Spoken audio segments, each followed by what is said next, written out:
अस्सलाम वालेकुम, कैसे हैं आप सब। आई होप बिल्कुल ठीक हैं। आज आप सबकी बहुत ज़्यादा रिक्वेस्ट पर मैंने बनाया है चना पुलाव।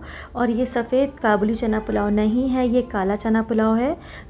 लोग इसको मुहर्रम की न्याज़ में बहुत ज़्यादा बांटते हैं, इसकी दे के बनाते हैं और तकसीम करते हैं, तो ज़्यादा टाइम नहीं लेते और इस बहुत ही बेहतरीन से काले चने पुलाव को स्टार्ट करते हैं। तो यहाँ सबसे पहले मैंने पतीली के अंदर डाल दिया है घी। मैं घी में बना रही हूँ, आप इसको ऑयल में भी बना सकते हैं।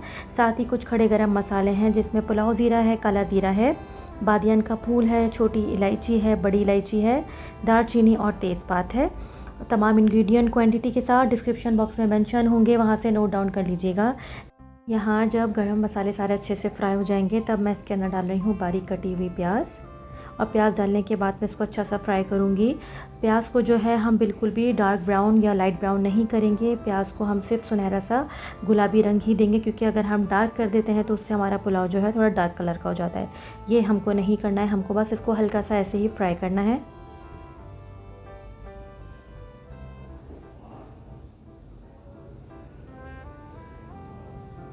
यहाँ इसको फ्राई करते टाइम मैंने इसके अंदर डाल दिया है लहसुन का पेस्ट, और ये डाल के भी मैं इसको अच्छे से फ्राई करूँगी। साथ ही मैंने अदरक और हरी मिर्चों को चॉपर में अच्छे से चॉप कर लिया था, वो मैं इसके अंदर डाल रही हूँ। और आपको चॉप करके ही डालना है, आपको पिसा हुआ नहीं डालना है। आपको अदरक और हरी मिर्चें चॉप करके ही डालनी है। मिर्च अपने टेस्ट के हिसाब से कम या ज़्यादा कर सकते हैं। जब यहाँ पर आप मिर्चों को और चीज़ों को अच्छे से फ्राई कर लेंगे तब इसके अंदर हम अपने बाकी के इंग्रेडिएंट्स को ऐड करेंगे। फ्राई करना इसलिए ज़रूरी है ताकि अदरक लहसुन का कच्चापन निकल जाए और मिर्ची की भी इसमें अच्छी सी खुशबू आ जाए। अब मैंने यहाँ पर बारीक कटे हुए टमाटर डाल दिए हैं।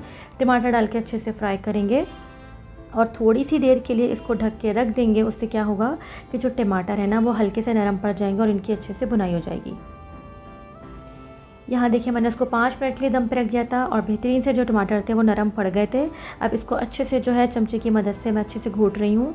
और ये भूनने के बाद मैं इसके अंदर डालूँगी इसके अंदर कुछ मसाले, जिससे ये बहुत ही ज़बरदस्त बनेगा। डाल लेते हैं इसके अंदर कुछ मसाले, जिसके अंदर मैंने ली थी कुटी हुई सौंफ, कुटा हुआ साबुत धनिया, मैंने लिया था इसके अंदर जायफल जावित्री का पाउडर, पिसा हुआ गरम मसाला और पिसी हुई लाल मिर्च। आप परेशान मत होइएगा, डिस्क्रिप्शन बॉक्स में तमाम इंग्रेडिएंट क्वांटिटी के साथ मेंशन होंगे, वहाँ से नोट डाउन कर लीजिएगा। टमाटर डालने के बाद मैंने मसाले इसलिए डाले हैं ताकि मसाले जो हैं वो जले नहीं। अगर हम पहले मसाले डाल देते तो वो तेल या घी के अंदर जो है ना बहुत ज़्यादा फ्राई हो जाते और जल से जाते, तो उनका फ्लेवर अच्छा नहीं आता। ये डालने के बाद जब ये हल्का सा भून जाए तब मैंने इसमें डाल दिए हैं आलू बुखारे। आलू बुखारे अगर आपके पास ना हो तो फिर आप इसकी जगह इमली का इस्तेमाल भी कर सकते हैं। इससे टेस्ट बहुत अच्छा सा आता है, बहुत ही खट्टा सा आता है और ये बहुत मज़े का बिल्कुल देगी स्टाइल का ही लगेगा। इसको अच्छे से भूनने के बाद मैं इसके अंदर डाल रही हूँ दही, और दही डाल के भी आप इसको अच्छे से भूनेंगे। यहाँ हम इसको इतनी देर तक भूनेंगे कि जो हमने घी या ऑयल डाला है ना वो सेपरेट हो जाए। साथ साथ इसको भूनते जाएंगे और इसमें से बहुत ही कोई बेहतरीन खुशबू आएगी, आपको लगेगा जैसे घर के अंदर देगी बन रही है। अब मैं इसके अंदर डाल रही हूँ ये पुलाव स्टॉक क्यूब। अच्छा देखें, मैंने इसके अंदर सिर्फ एक ही क्यूब डाला है, क्योंकि अगर मैं इसमें ज़्यादा डालूंगी तो फिर ये बहुत ज़्यादा ना डार्क कलर का बनेगा। हमें डार्क कलर का नहीं बनाना है, इसलिए मैंने सिर्फ इसके अंदर ये एक ही क्यूब डाली है। आगे चल के मैं इसके अंदर जो है चिकन पाउडर भी ऐड करूँगी। यहाँ पर ये अच्छे से भुन गया था। अब मैंने क्या किया था, मैंने काले चनों को अच्छे से बॉईल कर लिया था। अब यहाँ पर आपको ख्याल रखना है कि ये बॉईल किए हुए चने मैंने इसमें डाले हैं, यानी कि तकरीबन 1 कप मैंने चनों को बॉईल किया था और वो मैंने इसके अंदर डाले हैं। यहाँ मैंने इन चनों को फुल बॉईल करके डाला था, इसमें बिल्कुल भी मैंने कसर नहीं छोड़ी थी। जब भी आपको चना पुलाव बनाना हो उसके लिए आपको उसको ओवरनाइट भिगोना होगा ताकि वो अच्छे से भीग जाए और आराम से गल जाएं। यहाँ देख लें मैंने बिल्कुल फुल जो था चना बॉईल किया था, इसमें बिल्कुल भी कोई कसर नहीं है। यहाँ पर मैंने डाल दिया था, इसको अच्छे से भून लिया था। अब मैंने इसके अंदर सेला चावल जिनको मैंने भिगो के 1 से 1.5 घंटे के लिए रख दिया था वो मैंने इसके अंदर ऐड किया है। और यहाँ पर इसको डालने के बाद मैं इसके अंदर डाल दूँगी पानी।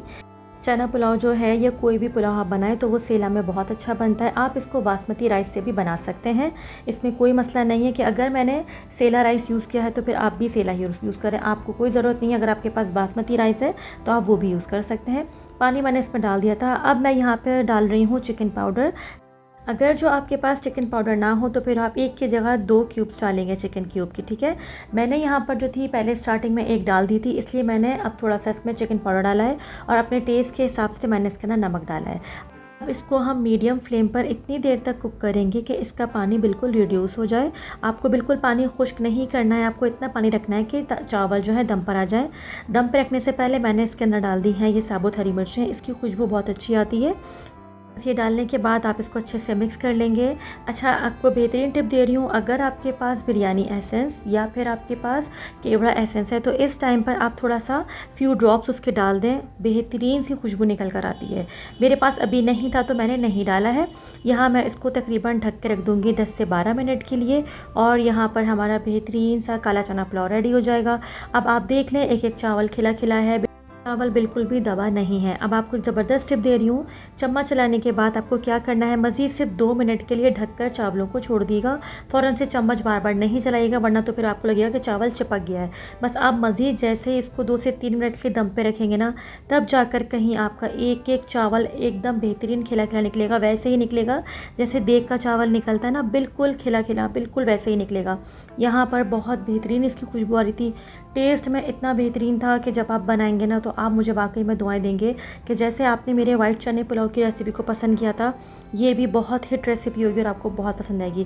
तो और अगर आपको येलो फूड कलर बहुत ज़्यादा पसंद है तो दम करते टाइम आप क्या करेंगे, उसके अंदर चंद कतरे जो ना येलो फूड कलर के डाल देंगे।